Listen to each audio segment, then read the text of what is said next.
I applied to a postdoc and I applied to this. I thought for sure I was going to get the postdoc. I thought for sure I wasn't going to get this, and the opposite happened. And I'm pretty grateful for it.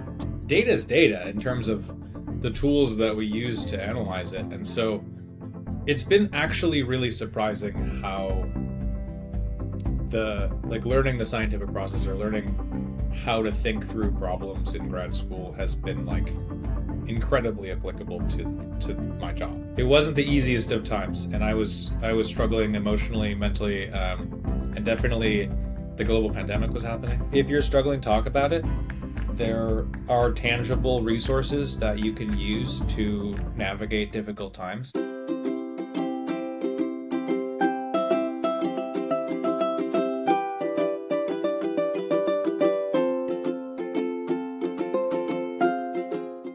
Hi, folks. I'm Jeff Kozlowski. Welcome to another episode of The Next Step. I'm excited to welcome Derek Crowe, who is a 2023 graduate of our PhD program in biomedical genetics. He shares his journey from graduate school to a career in data science. He discusses the challenges he faced during his academic journey, including mentorship challenges and the impact of the pandemic. He reflects on the importance of finding a supportive work environment, finding a team, and how his experiences have shaped his career path. The conversation also touches on the role of data in public policy and the unexpected nature of career opportunities. Here he is, Derek. Okay, Derek Crowe, thank you so much for joining The Next Step. How are you? I'm great. How are you? I'm doing great as well. We're, as we record this in November, so starting to see the gray and get the hints of what a true fall and tease of winter is like here in Rochester. How are things down in Baltimore? They're great. It's really strange. I spent my whole life in upstate New York between Buffalo and Rochester. So 2 years ago I moved to Baltimore, and it's definitely messing with me a little bit to have a longer season in the middle there. Shorter winters, shorter springs. Yeah. Yes. Yeah. It's something to get used to. So let's start just by, if you could just share a little about your current role. You're at the Bloomberg Center for Government Excellence. What drew you to that work? And I guess just a little bit about what you do there now. Yeah. What drew me to it? Well, I needed a job after grad school, and I was taking some time off after graduating and bouncing around, talking to friends. I had, learned some data science in my program just to be able to do the projects that I was working on. And a friend of mine actually was working at this company as a designer, and I was in Baltimore house sitting for her, and she was like, maybe you should apply. And I did, and I applied to a postdoc and I applied to this. I thought for sure I was going to get the postdoc. I thought for sure I wasn't going to get this, and the opposite happened. And I'm pretty grateful for it. I learned on the same day that those things were true. The postdoc just didn't materialize. The two PIs decided not to work together, so that didn't happen. But yeah, I kind of told myself, if I can do the interview, because I'd never really touched data other than biological data, like RNA-seq stuff. I told myself, if I could do the interview questions, then I'll be all right. And it's been great ever since, actually.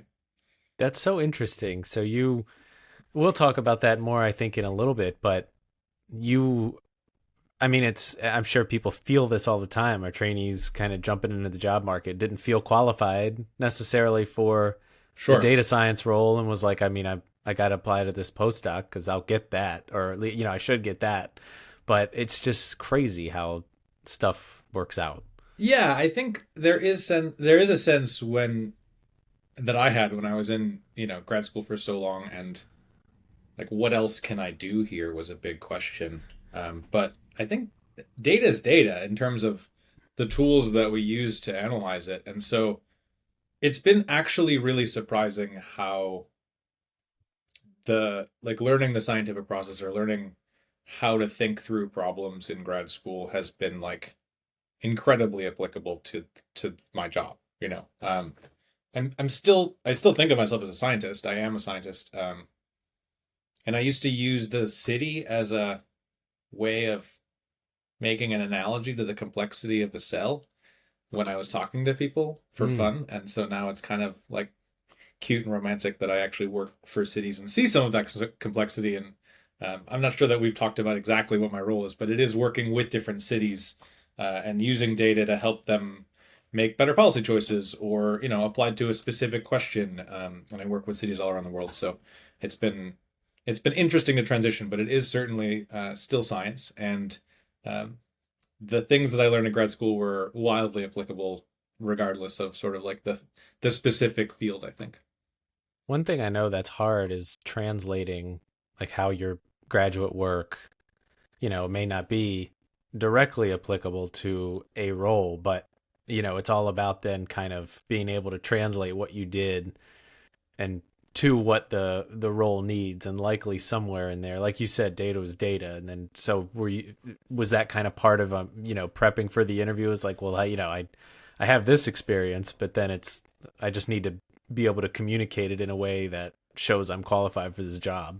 Yeah, exactly. And I knew there would be a moment in the interview where they would give me like a task. Hmm. And it wasn't on the spot or anything. It was like they said, here's a problem set, basically, here's some things to think through, here's some data, take 2 days to do it, send it back to us.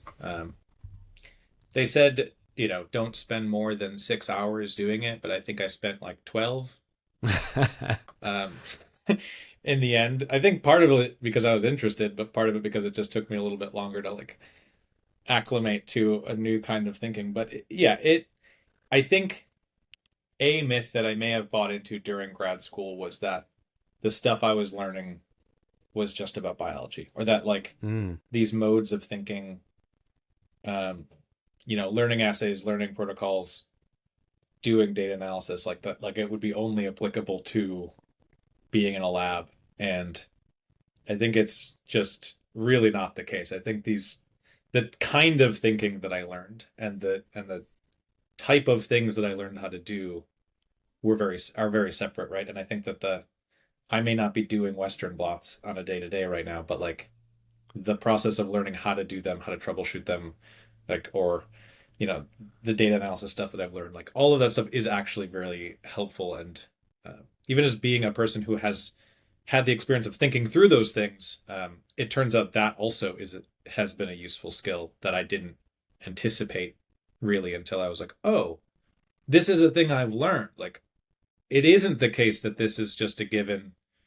These are skills that I learned in grad school without really feeling like they were skills, because it's just part of the water that we drink, right? It's just like the things that you do. But it turns out that I have experienced anyway, and I don't know if this is true for everybody, but that some of those softer skills or some of those like untalked about skills are actually really helpful. Yeah, and a lot of them turn out to be kind of unique to, getting a PhD, and why it can be so Yeah, valuable down the road. right. So looking back a few years now, what initially led you to graduate school, and then while you were there, how did your academic interests sort of change over the course of your time at University of Rochester? Yeah, that's a good question. I started at the U of R in 2005 as an undergraduate. And so I studied engineering, biomedical engineering. I came in as a Navy ROTC kid. I wanted to be a pilot, and something happened. Anyway, I ended up not continuing with Navy ROTC, but did continue with biomedical engineering. Um, and at the graduation point then was like our one of the first recessions, so it was like 2008, Mm. 2009, 2010. I was supposed to go to a grad program at Syracuse. It would have been like a joint master's for it was going to be like an engineering and design kind of thing, so I was interested in some design things, more more of industrial design. I was going to do some interesting stuff there, I think. I don't know, because the program closed before I started, and I kind of panicked and just joined AmeriCorps Hmm. and did that. Got hired at the company. I was actually working at FoodLink, um, and worked there for a couple of years. And I kind of was just some stumbling around. I decided to try my hand at some graphic design work and did that for a while after FoodLink, and then was like making websites, doing a bunch of communication design, and I missed science, to be honest. I was really enjoying all those things, and I'm really grateful for that time and all the skills that I gained. But I missed science. I convinced some folks I could study biology, and then I suffered the consequences for the next 7 years. But I started applying to grad school and wanted to do synthetic biology. And this is in part because I hadn't spent very much time in the lab. In undergrad, I was mostly engineering. And so I had an idea of the kind of things that I wanted to do, but a mentor at the time sort of said, hey, I see that you're interested in synthetic biology. There's all these programs. It's kind of a hot topic, but, there's also basic genetics, and learning those skills. If you end up wanting to continue with that kind of thing, you may be able to just learn some basics here.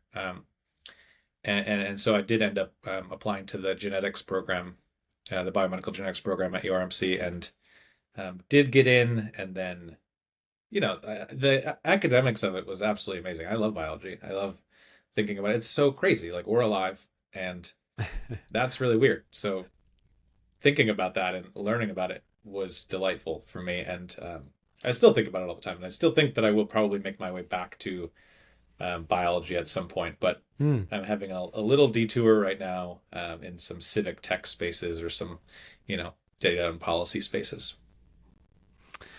And leading up to this, we talked a little bit about, the end of your graduate school experience and sort of what you were experiencing there. And so can you talk a little bit about the feelings you had as you were wrapping up graduate school and what you were seeking then in a job? Like, I know you said you were looking for a postdoc kind of applying to that kind of thing, but what else were you looking for, or just what were you looking for in a job is my question, just kind of given the experience that you had towards the end of graduate school. Yeah, so to give some context, I didn't have the best end of graduate school experience. The combination of my skills and limitations and those of my mentors sort of like they didn't align in a way that made it easy for either of us, I don't think. And I think and so it wasn't the easiest of times, and I was struggling emotionally, mentally, and definitely the global pandemic was happening, and so I kind of put my head down and tried to get out and figure out what to do after that. And so I didn't have a ton of planning in my mind as I was trying to finish. It was mostly just like, I gotta be done here. And I did end up coming through, and just sat down and wrote a thesis, and I kind of blacked out and I don't remember any of it, but you can read it if you want to. And I think what's tough for me is that I don't feel as though I excelled through my grad experience. I think some people crush it and have a great experience. I think some people struggle a lot. I think I kind of had both of those experiences. I really loved the beginning. Classes were great. The beginning of the lab was great. Things started to kind of like become a little bit more challenging around year 4 or 5. And I kind of struggled through the rest of it.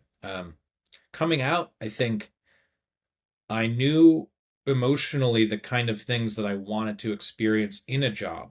And I was really focused on those things more than the specific qualities of the job itself. So like, I think having the experience before grad school of going from like engineering to design, to like working at FoodLink and I was like a farm education coordinator. I was like designing curricula for farms. So like I had the experience of learning a bunch of new things and sort of transitioning, which is a skill that grad school teaches, right? And so I didn't have in my mind, like, I really want to do this thing. I had in mind that I probably wanted to take a break from academic medicine for a little while. But I did more have in mind, like, I need a team. I need a team that I can count on and I can relate to and be around, both like socially and sort of academically, or like, in a focused way, right? Like going towards a goal. It just so happened that the context of my lab meant that I was kind of the only grad student for the majority of my time, so that was tough and pretty lonely. And I knew coming out of that it was important for me to have a team that I worked with, that I felt like we could trust each other. And so that was a big thing I was looking for. Um, I knew that I wanted a team who, having faced some of my own limitations, like really loudly in some ways, like at the end there, I was capable of talking about them in a way that was honest and genuine, and like made it so that I could account for some of the things that I needed that I wasn't necessarily getting in grad school. And so like some of those things were like structure or like time management skills that like I really struggle with as a 38-year-old man. And like it's still like that's a tough part of my story, but it's real. And so pretending like that isn't real and just trying to sort of like sweep that under the rug on my way into a company, I didn't think was smart, because then I'm going to be like feeling like I'm hiding something, or that I'm going to get like found out in some way. And so I think just being like super upfront and transparent about like what I was looking for in a team, like here are my limitations, like, will this supervisor be able to help me manage my time? Because like it turns out that is a thing that jobs can offer. That's not really talked about in grad school, because it's not really a thing that I've experienced as being part of things that can be offered. I think this is, I don't want to speak for everybody's experience. I know that there are lots of professors and lots of mentors who have various skills that are like really wonderful to offer for their graduate students. And in some situations, I think that there's wonderful connections, and PS can be wonderful managers and offer things for their graduate students that they might need. And so that is definitely the case in the non-grad world, though, right? Like you can just talk about what you need, and supervisors, if they're on it, will be like, okay, I can help you do that. So I think being really real with myself helped me connect to people that could see me and accept me and wanted to work with me. I think I was really focused on doing something that was still technical, and still like keep me sort of on my game and feel like I was doing science. That was really important for me. But I generally think that there's lots of ways you can feel like a scientist, or I think that. And so I'm not sure the lab is the only one. It is one, or it is many inside of that. But like, I think there's lots of ways of doing it, or I suspect that there are. And I think working for a nonprofit or like civic tech kind of situation was something that I was actually like thinking about, as I was ending and figuring out what to do, because I was just so floating for a while. I finished grad school and I was like, okay, I don't know what to do yet, or I don't know what I'm doing. I didn't really have like a solid plan. I knew I could apply for postdocs if push came to shove, but I kind of was like, what are my skills and where can they fit? And then once I was like, okay, I have data analysis skills, or I have like data science skills, there's lots of worlds in which that is applicable or useful. And so that's when I started focusing down on the types of companies that I felt would mesh with my own personality and make me feel like good. Yeah. I think it's important to note that not everybody's graduate school experience is the same, and it's not all sunshine and rainbows, and it can be very hard. And I know part of what was difficult, I think, towards the end of your time, like you had that team, right, for parts of it, and then people started to graduate and defend and leave, and then that was all of a sudden gone, and it made stuff maybe just that much harder. So there's that importance of like, relying on your peers, finding that crew that you can be part of and lean on in tough times, because when you don't have that, it's noticeable, right? And it's missed. Yeah. I mean, I think the pandemic definitely amplified that, right? I think it like maybe it would have been easier. I'm not sure. I think sure. I've also grown a lot since then. I just want to be upfront that like we all have, or I really have skills and limitations that like synergize in different ways with different people. And so like Yeah, I had a lot of friends who had a really great grad experience or who had sure. a like really positive time, and I have other friends who had really tough times or who didn't, go finish, you know what I mean, because it was tough for them. So like I think there's lots of different experiences, and so I don't want to make it seem like this experience that I had is like the only one. Or it was actually really telling at the end Sure. of my grad experience to have the exit interview with the dean, who was like, "Yeah, I think you were in a really tough lab, and I think you were on a really tough project." And that was really like helpful for me to hear. Mm. It made it so that like I felt seen in some ways of like, oh, okay, so somebody else has been kind of paying attention to this. It might have been helpful to hear that 2 years ago, but that's okay. I did, we are where we are, and like, but to know that it wasn't just sort of like me in a vacuum chamber in some ways. Like there was help, and there were lots of resources that I connected with at URMC in order to finish. So like I wasn't able to always get some of the things I needed from the lab, but that there were also lots of other places at the URMC that I could tap into for resources to help me get some of the things that I couldn't get. When I say I couldn't get it, I don't mean to like be like as a takedown of my mentor in any way. I learned so much from my mentor, and I'm so grateful for that experience in so many ways. Like there's no that's there were certainly times where we struggled, but there was also a lot of really important learning, and I can't think of enough for that. So like the when I say things I couldn't get, it was just like the back to that like combination of skills and limitations that I there were things that I needed that I couldn't get, so I had to Mhm. find them somewhere else. And I think it definitely was on me to do that, you know, um, and that was tough. I think for a little while to before I realized like, okay, if I need help with this, I need to go ask for it. And being honest with myself about my limitations also allowed me to like go ask for it and know how to ask for it. What kinds of things did you find yourself going to ask for, and resources you were ended up taking advantage of? Yeah, the I think like the career center, and some Mm-hmm. of the folks there, I forget what it's called now, or I My think it might hub. have. Yeah, okay. So the folks in my hub, were really critical, and there were a few people in particular that really like helped. I think again what I needed in part was some structure for my time, and so I was able to go and like make a relationship with one of the folks who could help me like meet every day or like every week and be like, okay, let's like check in about your writing or check in about your experiments, or just like sort of a third party who didn't sort of like have all of the emotional baggage of going and meeting with my team in particular, but like could offer some just like really basic like time management and structure for me, and that was like actually really helpful. And sometimes I don't know, I feel I guess childish sometimes being like, oh, that was what I needed help with. I needed somebody to be like, okay, what are you going to do by next week?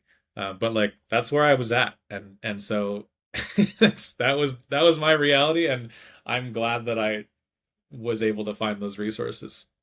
Yeah. For graduate students who might be feeling what you felt, that kind of isolation, what advice would you give them about finding a team or building a team, finding their, whether it's finding their team or even just like, you know, getting through that feeling of isolation? Oh man, I'm not in the advice business. um, what would I say? I think if you're struggling, talk about it. Mm-hmm. Um, there are tangible resources that you can use to navigate difficult times. Having difficult times is in some ways really boring, right? Like I think we all, and I'm not trying to like downplay them. Like we all go through situations that are really tough for us, and we'll find them in different places in our lives. I think grad school seems to find a way to show a bunch of people uh pretty like loudly, I guess. But like I think that's in Mm-hmm. part what it's for. Like no, I think like I don't know. grad school's hard. It's not supposed to be easy, I think. That's what folks told me. That's what I internalized. I think I believe that. I think that I like if it were easy, then more people would do it, or like Yeah. it would Yeah. be. It's. I think I wish that I was able to. In retrospect, I wish that I was able to push through some of my own personal stuff with more like with less like emotional weight like if I could see it as something banal to just navigate and manage, then I would actually be able to get more into the more interesting stuff, which was like the science more often. So like the longer I spent in my own head, the less I could spend in the lab, the less I felt good about the work that I was or wasn't doing. So I think if I could have gone back in time, I think I would have given myself some of those tangible resources earlier so that I spent less time steeping in my own juices and more time just like getting work done that was getting me closer to the end of my grad experience so that I could move on and do the next thing, which is there. Like there is a next thing, right? I think Yeah. that's um, if there is advice, it's just like there is a thing after this. Yeah. um, there has to be. So I think trying to this is advice from my past self, like get out Hmm. of my own way a little bit, or like find a way to tap into those tangible resources earlier rather than trying to rely on myself to just like do it better, right? Like, Hmm. or rely on my mentor even to do things that I don't think like they were equipped to do, which is like not, it's this is not a dig. It's just I think a reality. And so there's something very banal about it, like getting through those emotional difficulties so that I could have focused more on the actual interesting stuff. Yeah. Don't you don't go to graduate school, I guess, just to learn the science, right? There's so much more that there's so much more you can learn from the entire experience. Regardless, you always come out on the other side, and sometimes it's not exactly what you had in mind when you first started for whatever reason or another, but you do come out on the other side. Right, right. And I there is I would be remiss not to like mention that there is some sort of generational thinking that I think this conversation is touching, or there's at least other conversations about what some of these things mean to talk about. Like Mm-hmm. I think that my mentor's generation might have said grad school isn't for any of this emotional learning. Mm. It's just for science. Mm-hmm. We don't do that at all here. Like, what are you talking about? Figure that out. Do your science. That's not for us to do, right? But I also think that our the later generations are actually like way better and more comfortable about talking about their own emotional experiences. Mm-hmm. And I think both of these things have failure modes. If you only talk about your emotional experience, that's not cool. If you never talk about your emotional experience, that's also not cool, right? And I think it's easy for either generation to sort of like um, lump any conversation that looks like those extreme failure modes into the other. Like, oh, like I think I was typecast as somebody who only talked about it. And then I think I responded by typecasting in the opposite direction. But I think that like there is something to be said for being able to hold space for like navigating someone's real emotional experience in a time where they're like becoming a person even more than they ever have been while doing some of the hardest work that they ever have been. Like not talking about that seems goofy, right? But only talking about it also seems goofy. So I just think that there's some way here where like both there's wisdom in both approaches. There's clearly wisdom in like limiting how much this takes up space in your brain. And there's clearly wisdom in allowing it to take up some of your brain space. So I think finding their conversation there where there is a balance where people feel as though they are safe in exploring their own emotional experience while also pushed past their own limitations a little bit, which is like that's kind of what it's for in some ways, like emotionally and professionally, like pushing the boundaries. So it's I just feel like that's part of the conversation here that we haven't explicitly Yeah. said, and I wanted to kind of draw that out. No, thank you. Totally on point with that, I think, and appreciate the sort of candid conversation in general about that. Let's talk about maybe something that excites you now. Back to the Bloomberg Center. Yeah, We yeah. touched on it a little bit, but let's get into the work you're doing. What excites you most about the projects you get to work on right now?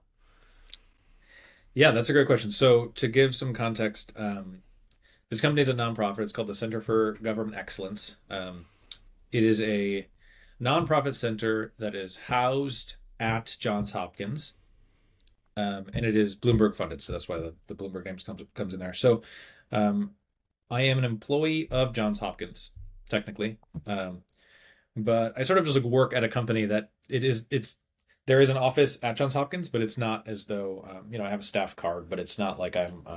It doesn't often feel as though I'm working at Johns Hopkins. Yeah. It feels I'm working at this company, and so we partner with cities almost like consultants that we to help cities use data more effectively to make better impacts on the lives of residents, to understand issues that are happening, to set up metrics to track progress on um, any sort of um, programs they're operating or trying to start. It's really wide reaching, and it's hard because to sort of like nail down exactly what happens. I'm on the research and analytics team at this company, and so I work a lot in R, um, but I also work a lot doing just research. So like I'm researching basic stuff about programs that cities might want to start. And so oftentimes our company comes to a city who is interested in working with us. And there's different sort of like programs within the company. And I don't think it's that important. They all involve some coaching aspects and some analysis aspects so that teams in the city are um, learning how to operate data more effectively, learning what different data practices are, learning, you know, common pitfalls or like best practices for different things. It's funny because I don't think I'd ever thought about this as a biologist, but like cities are very diverse, right? Like Racine, Wisconsin, operates very differently than Boston, right? Both of them are cities that have lots of residents and think about their residents as residents, right?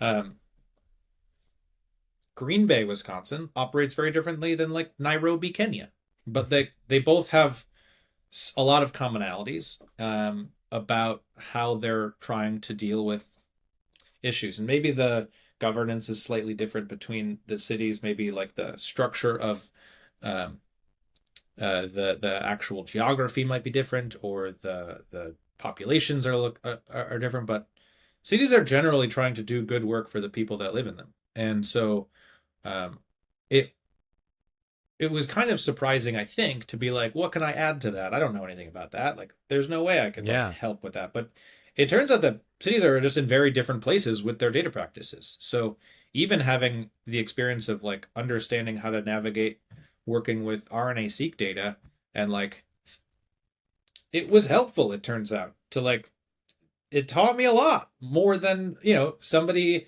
who is like maybe the only data person at that city with like very limited capacity, like actually really genuinely enjoys the opportunity to work with somebody like me who like barely knows anything, but like might just be a sounding board for some of the more um, sort of like technical aspects of navigating what to do with a certain kind of data, or like, oh yeah, we just don't have the hands to work Mm. on this thing. So like if you could just analyze this and let us know what like, even just like basic summary stats. I'm not doing any like crazy, cutting edge research models really when it comes down to it. There are some cities who are poking at the edges there, but I think I got a sense at the university that like, oh,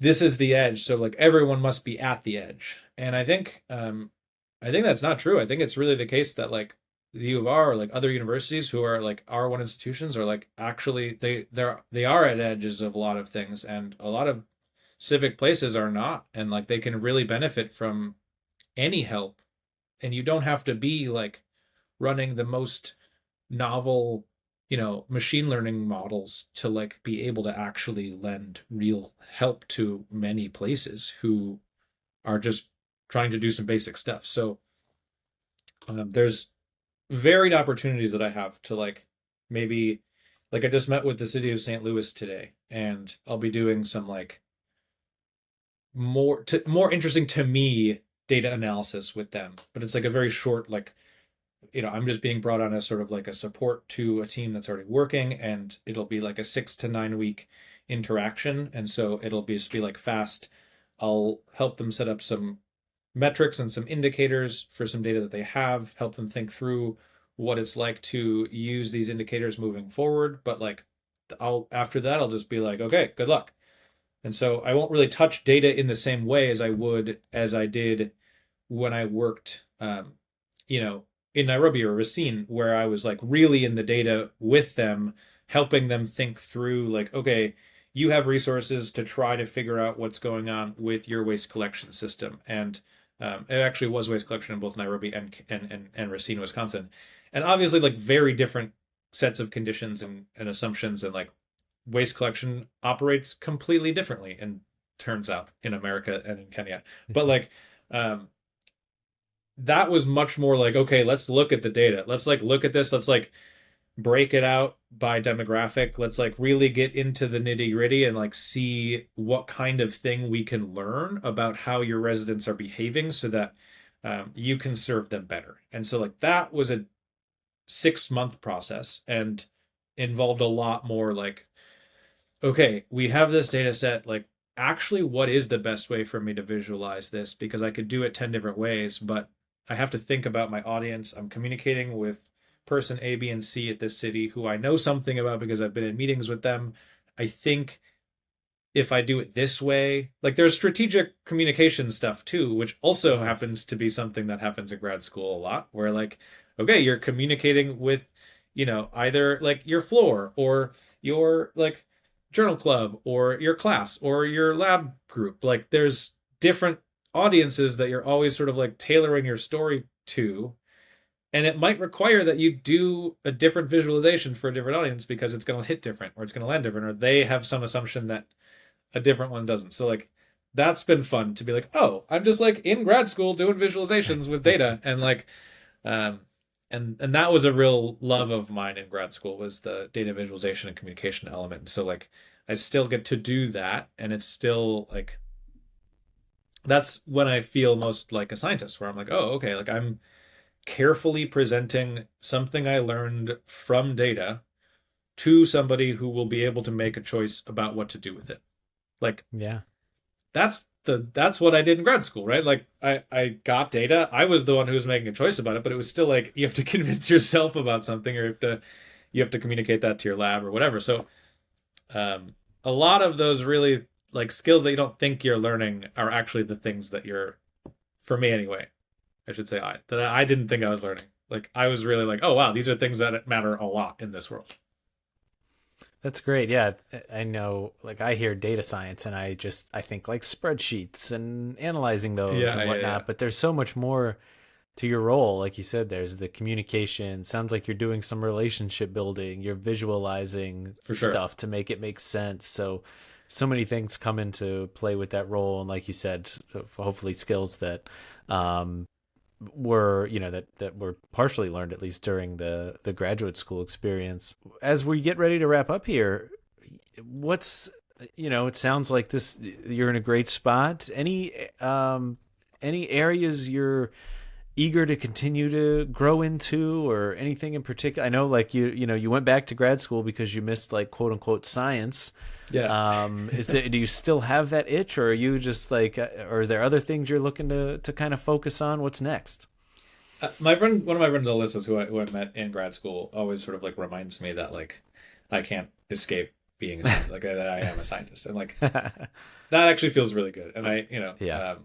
and I think that's true. I don't think I can ever wake up and like not be a scientist. Like that's what I do. Um, so I think just like whatever realm I'm kind of applying my energy to, um, I'm gonna do it in a scientific way. Like that's just I think I know that about myself now, and I think that it may have taken grad school to like fully see that, but I'm really enjoying like learning more about cities and learning more about sort of like where folks are at and doing some of the basic research about some of the initiatives that cities are trying to enact. Like that's also really interesting to me. Like I don't think I talked about that as much, but like I am doing Hmm. a bunch of research too, just like basic research. It's not looking up what experiments have happened in the realm Hmm. of the question that I'm asking biologically. It's like what experiments have been done with policy, what initiatives have been like undertaken by other cities throughout history. Like it is the case that most cities have tried a lot of things, right? Cities are governed by mayors, or like mayors have different priorities. Priorities change. They say things like, we're going to make our city the best place to be a kid in America. And you're like, okay, cool. That came from somewhere. I don't think you're the first person to ever think that. So, like, what other cities have done that? And Yeah. then Yeah. I'm like sitting in a meeting with like city officials or even the mayor sometimes where it's like, okay, I know that this is important to you and I know that this is part of your like story here, but like have you thought about what other cities have tried to do this? And if you haven't, like here's a bunch of information that goes back to like the 70s of Mm. like the first Norwegian city to try to prioritize the experience of children and like uh what it was like for them and how you might learn from that. And so there is a bit of tension between like this academic brain that I sort of like come from and this like civic brain of like we gotta go, we're gonna do stuff, let's go, come on, come on, come on. And so I feel that sometimes where I'm like, okay, what if we just take a half hour and read just a little bit about what's happened in the past? We might benefit from it. I don't know. Who's to say? Um, and that's kind of a fun tension to play in. I'm kind of Mm. settling into it a little bit more. I'm not as frustrated by it anymore. I'm kind of like, okay, this is a strategy game. I have to figure out how to connect. It's not about like bludgeoning people with information and like telling them that they should change their behavior because somebody else said something. It's like, okay, how do I like craft an argument or how do I like work through this conversation on a couple week time scale to to maybe help guide somebody to a place that's already been reached, and not in like a surreptitious gross way where I'm like trying to manipulate their behavior, but just like, okay, you have power to make choices and um in this city, and there's a bunch of research that has already been done by people who really care about the things that you're saying that you're caring about. And um I know that you just started thinking about this thing, but other people have been thinking about it for like years and have done research or have done like implemented other policies. Like how do we connect you to that thought? How Hmm. do we honor those people that have done so much work already by helping you see what it has come before you in a way that like makes it so that we're not just stepping over each other for different policies or just like starting things over and over again without thinking about how much we can learn from our history. um, and so these are all kinds of things that I'm like excited about as I move forward, in addition to learning just like better technical skills with R, or like like now I'm launching Shiny apps like Mm. very quickly to just sort of like show, instead of basically as like communication artifacts, like instead of PowerPoint presentations, like here's a site I can send you to where you can like interactively explore the data that you sent me, so that I don't have to like give you a presentation of all these conclusions. You can kind of poke around and figure out what you want from the data yourself, That's right? cool. And so that's been sort of an interesting shift for me, that I'm trying to kind of like push into. Um, and like I said, I do miss biology.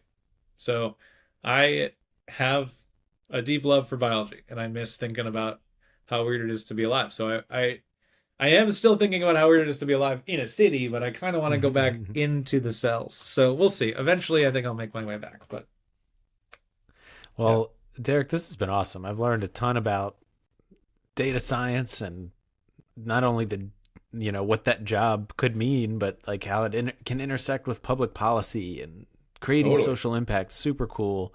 We talked about, the struggles of grad school and coming out on the other side.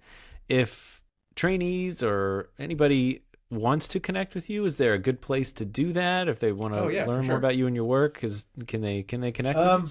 What's the best way? Yeah, I think just my email, dcrowe13 at gmail.com, DCROWE13 at gmail.com, or you can go to my website, derekcrowe.com, DEREKCROWE.com.